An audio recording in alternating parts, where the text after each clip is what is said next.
Shalom, shalom, shalom et excellent vendredi à tous les valeureux guerriers de Christ et à tous les porteurs de la vie de Dieu. Nous ne cesserons jamais d'exprimer notre gratitude envers Dieu qui ne cesse de nous témoigner son amour, sa fidélité et sa bonté. Savez-vous que Dieu, dans sa grandeur et dans sa splendeur, a de merveilleux projets pour vous?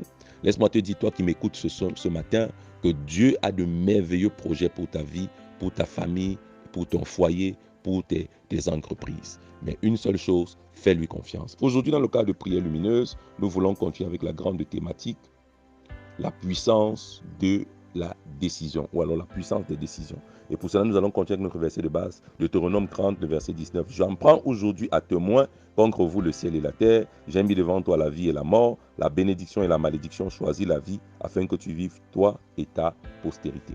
Bien-aimé dans le Seigneur, la plus grande et la plus sage de toutes les décisions que tu peux prendre, c'est celle d'obéir à Dieu. C'est celle d'être du côté de Dieu. C'est celle de marcher avec Dieu. Voyez-vous, nous sommes dans une génération où les hommes veulent marcher avec Satan et veulent marcher avec Dieu. Veulent marcher avec Lucifer et ses agents et veulent marcher avec Dieu et ses anges. Cela ne peut pas se faire parce que Dieu vomira toujours les tièdes. Les personnes qui ont toujours su profiter des bénédictions, des grâces, des faveurs de Dieu sont des personnes qui ont choisi de marcher avec Dieu. Écoute-moi bien, la plus grande décision que tu vas prendre sur la terre, c'est celle d'être avec Dieu, parce que c'est cette décision-là qui va t'accompagner même dans l'éternité. Vivre ne se limite pas à la vie que nous avons dans notre corps mortel, mais souvenez-vous, après notre vie dans notre corps mortel, il y a une vie après la mort, ce qui s'appelle l'éternité. Et cette éternité-là, nous la passerons soit en enfer avec Lucifer, soit au paradis avec Jésus-Christ et les anges.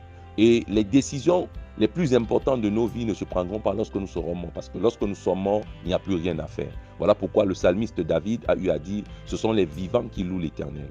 Après la mort, on ne peut pas dire que nous allons encore avoir la ferme résolution de louer l'Éternel si on n'est pas dans l'éternité avec Christ. C'est donc important pour toi aujourd'hui de prendre la décision de marcher avec Dieu. Peu importe ce qui se passe, peu importe ce que tu vis, prends la ferme résolution de ne jamais laisser la main de Dieu, de ne jamais te déconnecter de Dieu, de ne jamais abandonner les voies de Dieu. C'est la plus grande décision que tu puisses prendre pour avoir la bénédiction de Dieu dans le siècle présent et dans le siècle à venir.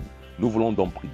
Excellent Père Céleste, aujourd'hui nous sommes au-devant de toi, te suppliant de nous accorder la grâce de ne jamais nous détourner de tes voies. Aide-nous à rester attachés à toi, aide-nous à rester connectés à toi, aide-nous à demeurer attachés à ta voix, attachés à tes voies, attachés à tes préceptes, pour pouvoir, ô Éternel mon Dieu, réjouir ton cœur comme il se doit. En cette année 2024, pendant que nous sommes au début de cette année, pendant que nous sommes au premier mois, nous refusons, ô Éternel mon Dieu, de nous détourner de tes voies. Nous refusons, ô Éternel mon Dieu, de nous détourner de tes préceptes. Aide-nous à rester ancrés en toi, pour la gloire de ton Saint-Nom. Oui, Éternel, nous voulons appartenir à ton royaume. Nous voulons rester dans l'admirable lumière. Nous voulons rayonner et briller de ta lumière, tel que toi tu le veux, au nom puissant de Jésus-Christ. Nous avons prié. Amen. Tu es hautement béni et que le Saint-Esprit nous conduise. Shalom.